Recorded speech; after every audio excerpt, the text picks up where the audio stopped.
So in here, I'm hoping I found one of the best deals in watchmaking. And the name's a little unconventional. It's supposedly the Addies Dive Business Vintage Leather Wrist Watch Waterproof Automatic Mechanical Steel Watch Man European American Casual Watch. Also known as the AD2101. And this is one of the most insane spec monster watches I've ever seen. I paid £40 for this. This is supposedly automatic with sapphire crystal, 20 bar water resistance, apparently. A Seiko NH35 in the back. And if it's like any of the other Addies Dive watches I've come across, it should be fairly decent in the flesh. But yeah, let's take a look at it and see if I've been hosed again like the last video, or if I really have found a little miracle watch. Now, this watch isn't entirely original, and I'm sure you'll see why in a second. It's kind of a mishmash of a few things. So, it might have had leather in the title, but from the looks of it, this one just comes on a bracelet. I can tell you straight out of the box, this murders things like the Invicta 1953 already. But let's get the stickers off.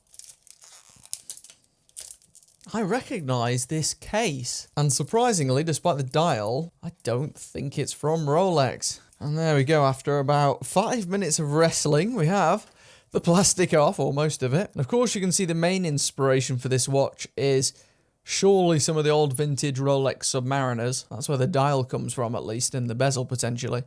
Let's feel that bezel. I mean, for 40 quid, that bezel is actually insanely good for what?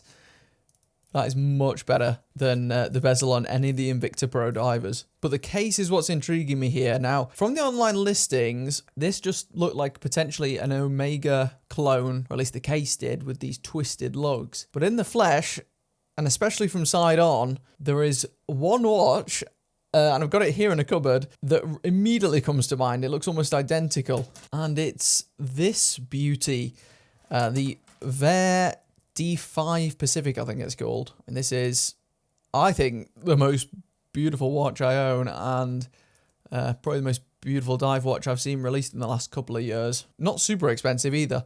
Obviously not as cheap as the Addies Dive. It's funny because I do remember now, they mentioned that a Chinese brand had stolen part of their designs and copied it almost one for one.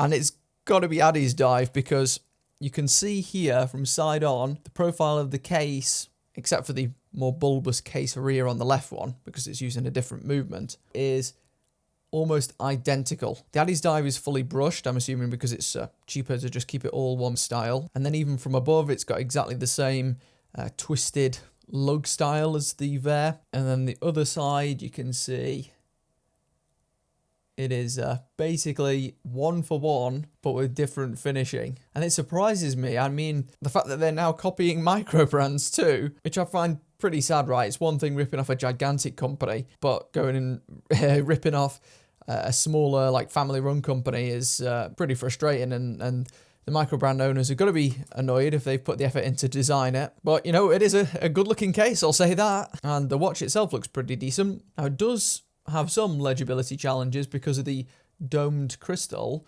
which we'll test in a moment. It's got a strong blue anti-reflective coating, and it's not nearly as good as the anti-reflective coating on the Vare, as you can see. It's not even close, but it's got something at least. There you can see it's got quite the curvature on top. It does have a nice quiet rotor.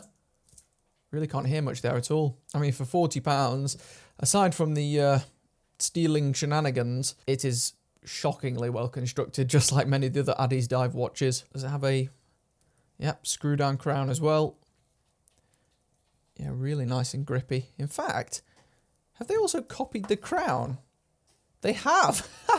They've copied the crown as well. Now, the one on the Vare is incredibly smooth in comparison, but it is just as grippy on the Addies Dive. Bracelet is really good for the money. Wouldn't say that the polished central link suits the fully brushed case quite as well. Clasp still is only a simple one, but it's got micro adjustments at least. And it's even got solid end links from the looks of it. That's quite impressive. I'll leave a link to this watch in the video description if you do want to check it out. I'll also leave a link to that Vare watch too, which is an absolute beauty if it's still available. We know the Vare is sapphire. We already tested it.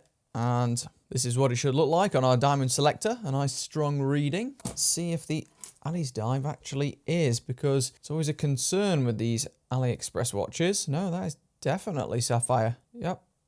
It's the real deal. If you're after something that's basically a borderline Rolex clone, I actually think this is just a straight up better watch than the Invicta 1953 from a build and materials perspective. It does have a slightly dodgy logo though. You can see it's using the dive style Addy's dive logo, which is a bit ugly, and the brand name is really dodgy too. But I think this is a better watch, and it's certainly a better watch than the cheaper Invicta Pro divers, at least as far as construction goes, because those watches are made in the Far East anyway, so you kind of, as bad as it sounds, cutting out the middleman here by buying directly from China. You can also get this one on the leather strap. Not sure I'm yet to try an Addy's dive leather strap, so I don't know how that would compare to this bracelet. But the bracelet's decent, to be honest. Let's check these measurements. Maybe looks a tiny bit smaller than the Vare. 40 millimeters across. Test the Vare, see if that's the same. It's exactly the same, 40 mil.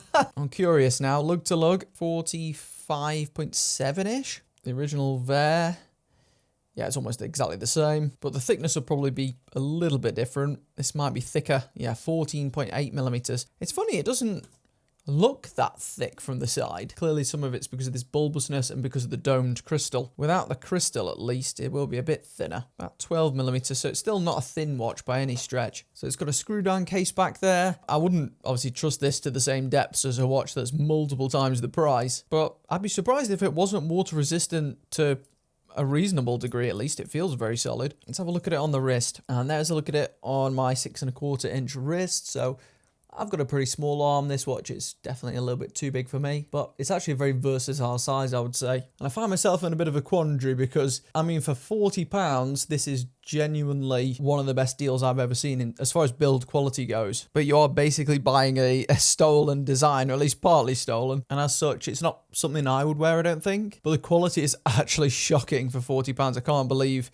we're at this stage with watches now. If you went to the high street and bought like a Seconda or something from a jewellery store, it's not even close. This rivals a lot of the high street watches that I've come across that are selling for like £200. I doubt it'll be at £40 forever. I mean, it's kind of as part of the Black Friday deals at the moment, which I think is why it's so cheap. Although I wouldn't imagine it would ever go to the supposed £160 RRP, because that just isn't normally a thing on AliExpress. So yeah, let me know what you think in the comment section. Was this something that you could buy? Would you endorse a brand stealing from another micro brand? Or maybe it's coincidental, right? They just landed on exactly the same design. I mean, I think the most impressive thing is actually the bezel. I mean, it's got no back plate at all. This is a better bezel than most of the Orient watches I've come across by some margin. I mean, look at that. There's absolutely no give. It's almost perfect tolerances. And look, it lines up as well.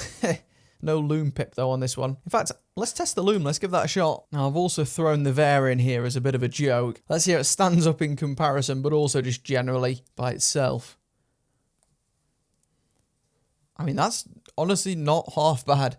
That's better than a lot of the substantially more expensive Rolex Explorer clones that I recently looked at. So yeah, more than serviceable lume just to top things off. Wow. Oh, and I missed the trick as well. Just seen on the app here as I'm looking at the specs, it's got like a voucher on at the moment, £6 off orders over £39, which mine would have qualified. I could have got it for even less and I missed it. I don't know, maybe I was still in shock.